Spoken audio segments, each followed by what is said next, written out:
దేవునికి స్తోత్రం కలుగునుగాక. ఈ ఉదయకాలం ప్రభు సన్నిధిలో దేవుని వాక్యము చదువుకుందుముగాక. దేవుడు మనతో మాట్లాడునుగాక. పరమగీతము 3వ అధ్యాయం 3వ వచనం. మీరు నా ప్రాణప్రియుని చూచితిరా అని నేను అడిగి తిని. మీరు అంటే పట్టణమునందు సంచరించు కావలివారు. ఆమెకెదురు పడగా మీరు నా ప్రాణప్రియుని చూచితిరా అని నేను అడిగి తిని.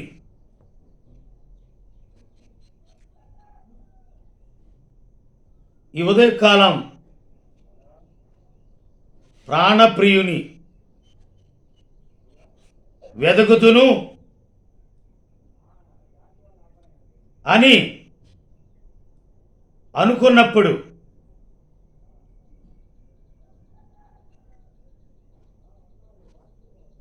ఈ ఉదయకాలం ఏమని అనుకుంటున్నాం? కోరికను సిద్ధింపజేసి ఆలోచన యావత్తును సఫలపరిచే దేవుడు.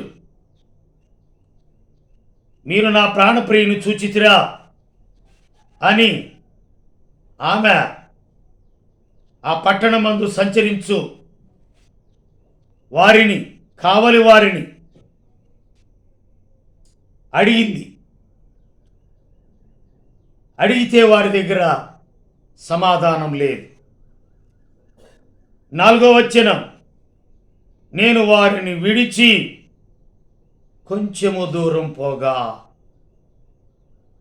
ఈ ఉదయకాలం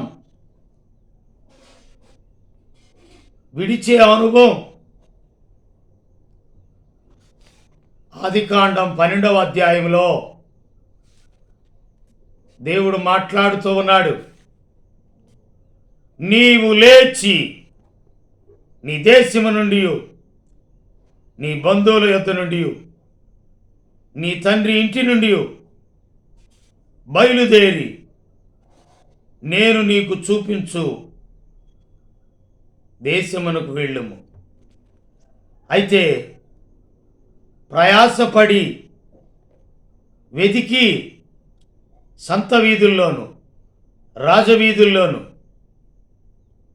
పట్టణము వెంబడి పోయి వెతికిన ఆమెకు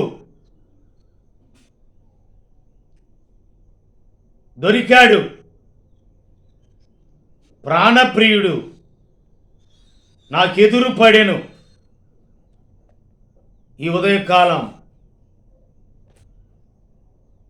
నేను వారిని విడిచి, ఈ ఉదయకాలం ఏమి విడిచిపెట్టాలో, బంధువులను, తండ్రి ఇల్లు, దేశం ఆయన చూపిస్తాడు. ఆయన ఉత్తరం, దక్షిణం, తూర్పు, పడమర 4 వైపులు చూపించి బహుగా విస్తరింపజేసి క్షేమస్థితిని బలపరిచి ఆస్తి సమృద్ధిగా ఇచ్చి పోషించే దేవుడు ఆయన. మనం వాక్యం వినుచునే ఆ వాక్యపు వెలుగులో ఏమి విడిచిపెట్టాలి? సమస్తమును విడిచిపెట్టాడు అబ్రహాం. అబ్రాముగా ఉన్న వ్యక్తిని అబ్రహాము ఒక శక్తివంతమైన పేరుతో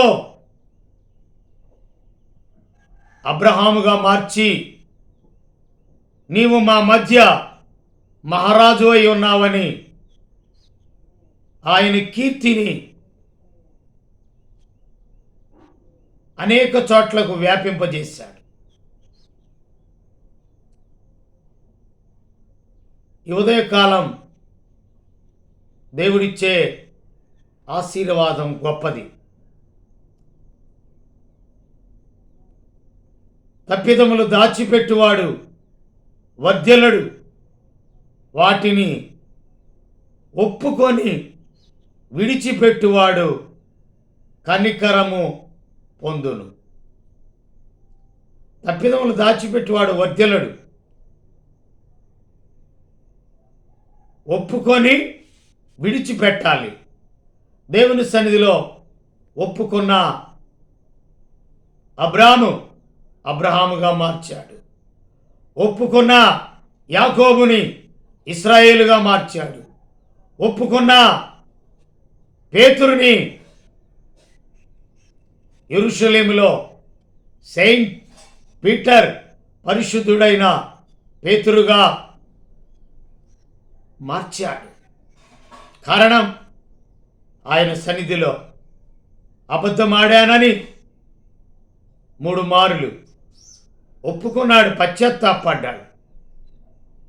పశ్చాత్తాప హృదయము దైవ చిత్తానుసారమైన దుఃఖము రక్షణార్థమైన మారు మనసు కలిగించునని దైవవాక్యం సెలవిస్తుంది. మీరు నా ప్రాణప్రియుని చూచితిరా అని నేను అడిగి తిని, బంధువులలో వెతికాను, స్నేహితులను అడిగాను, చివరికది నీలోనే కనుగొన్నాను. బంధువుల్లోనూ స్నేహితుల్లోనూ, ఇంకా తల్లిదండ్రులో, లేదా దేశం, లేదా అడిగితే ఎవరి ద్వారా ఏ మేలు జరగదు. నన్ను అడుగుమో, అడుగుడు ఇవ్వబడును. అడిగితే ఇచ్చే దేవుడు ఆయన, తడితే తెరిచే దేవుడు ఆయన. అడుగుడు ఇవ్వబడును, తట్టుడి తెరవబడును, వెతుకు వారికి నేను దొరికిదను. అలాగైతే ఈమె షులామితి వెతికింది, అనగా శ్రేష్టమైన సంఘం, దేవుడు తన స్వరక్తం ఇచ్చిన సంఘం వెతికితే దొరికే దేవుడు ఆయన. ఈ ప్రశస్తమైన సమయంలో నేను వారిని విడిస్తేనే కానీ కనబడడు. ఈ ఆదికాండం 13వ అధ్యాయం 14వ వచనం, లోతు అబ్రామును విడిచిపోయిన తరువాత యెహోవా, ఇదిగో నీ కనులెత్తి నీ ఉన్న చోట నుండి ఉత్తరపు తట్టు, దక్షిణపు తట్టు, తూర్పు తట్టు, పడమర తట్టును చూడుము. ఎందుకనగా నీవు చూచుచున్న ఈ దేశమంతటిని నీకును నీ సంతానమునకును సదాకాలము ఇచ్చెదను. నంబర్ 1, తండ్రి ఇంటి నుండి విడిచిపెడితే, బంధువులను విడిచిపెడితే, దేశాన్ని విడిచిపెడితే, తర్వాత లోతు అబ్రామును విడిచిపోయిన తర్వాత అబ్రామ్తో తమ్ముడు కొడుకైన లోతు కూడా వచ్చాడు. కనుక వారి ఇరువురు మధ్య వారి పశువుల కాపరులకును వీరి పశువుల కాపరులకును, లోతు అబ్రాము పశువుల కాపరులకు కలహము పుట్టాను. కనుక నువ్వు దయచేసి నన్ను విడిచి వేరుగా నుండుము. నీవు ఎడమ తట్టునకు వెళ్ళిన ఎడల నేను కుడి తట్టునకును. 9వ వచనం 13:9, నీవు కుడి తట్టునకు వెళ్ళిన ఎడల నేను ఎడమ తట్టునకు వెళ్ళుదునని లోతుతో చెప్పగా, లోతు సొదొమ గొమొర్రు అను పట్టణములను నాశనం చేయకమునుపు అదంతయు యెహోవా తోటలాగా ఉంది, ఐగుప్తు దేశంలా ఉంది. కాబట్టి యోర్దాను ప్రాంతమంతటి తన కనులెత్తి యోర్దాను ప్రాంతమంతటిని చూచెను. కనుక సొదొమ గొమొర్రు యెహోవా తోటలాగా ఉందంట. దాన్ని చూచి ఏర్పరచుకున్నాడు. లోతు ఏర్పాటు చేసుకుంది. అబ్రాముకి ఏర్పాటు చేసింది 4 వైపులు. దేవుడు అత్యధికంగా అబ్రామును అబ్రహాముగా మార్చాడు. ఈ ఉదయకాలం ప్రాణప్రియుడు ఏం చేశాడు అంటే ఎదురుపడ్డాడు. సమస్తమును విడిచిపెడితే ఎదురుపడే దేవుడు ఆయన. పరిశుద్ధతయే ఎన్నటన్నిటికీ అలంకారం. అపవిత్రతను విడిచిపెడితే, లోతును విడిచిపెడితే, బంధువులను విడిచిపెడితే, తండ్రిని విడిచిపెడితే, దేశాన్ని విడిచిపెడితే దేవుడే ఎదురుపడ్డాడు. ప్రాణప్రియుడు ఎదురుపడ్డాడు. ప్రాణమునిచ్చిన ప్రియుడు ఆయన, బ్రతికించిన దేవుడు ఆయన. ఈ ఉదయకాలం ప్రకటన గ్రంథం 1వ అధ్యాయం 1-17 వచనం.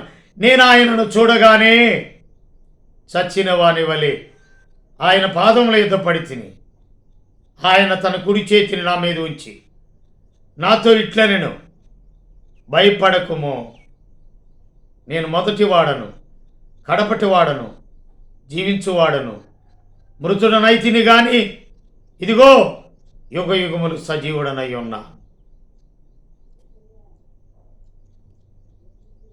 నేను ఆయన చూడగానే ఆయన పాదముల యొద్ద చచ్చిన వాని వలె పడి తిని.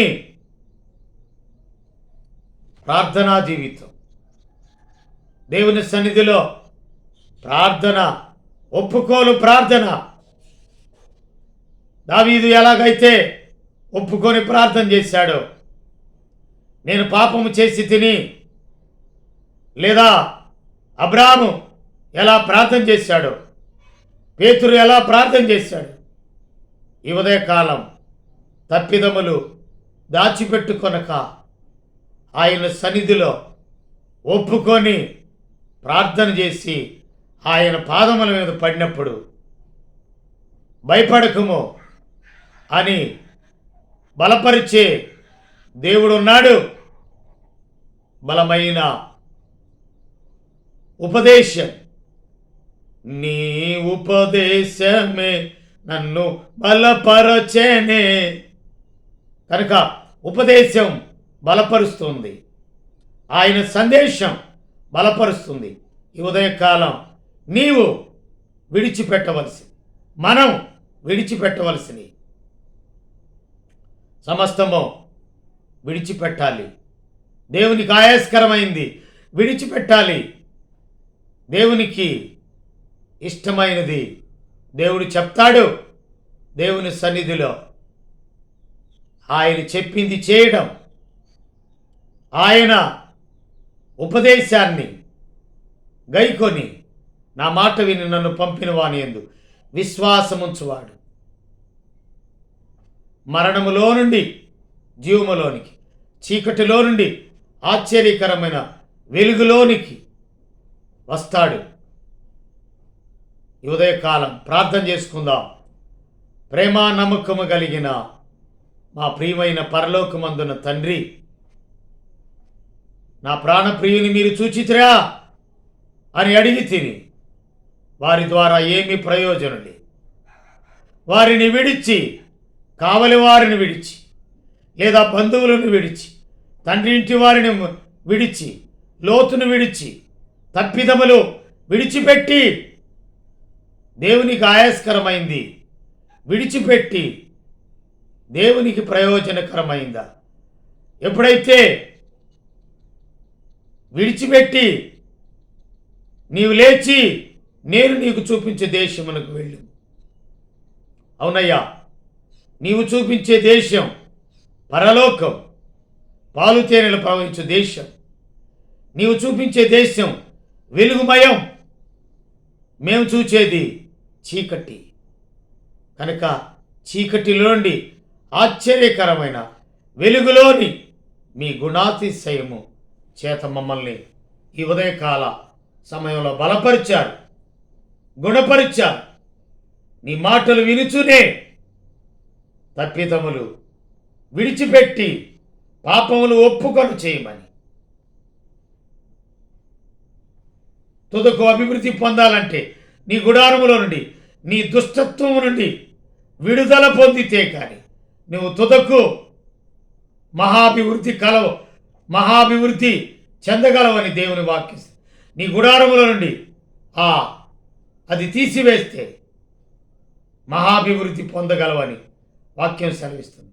గుడారంలో ఏదైతే ఉన్నదో నీ సన్నిధిలో ఒప్పుకొని విడిచిపెట్టి వర్ధిల్లు కృప దయచేయమని నజరేయుడైన యేసు క్రీస్తు నామములో స్తుతించి ప్రార్థన చేయుచున్నాం. ఆమేన్. మన తండ్రి అయిన దేవుని ప్రేమయు, కుమారుడును యేసు క్రీస్తు కృపయు, పరిశుద్ధాత్మనిచ్చే అన్యోన్య సహవాసం ఇప్పుడును ఎల్లప్పుడూను సదాకాలం తోడై ఉండి నడిపించునుగా. ఆమేన్. వాక్యం నచ్చినట్లయితే లైక్ చేయండి, నలుగురికి షేర్ చేయండి, సబ్స్క్రైబ్ చేయండి. దేవుడు మిమ్మలను మీ కుటుంబంలో దీవించి ఆశీర్వదించి బలపరచునుగా. ఆమేన్.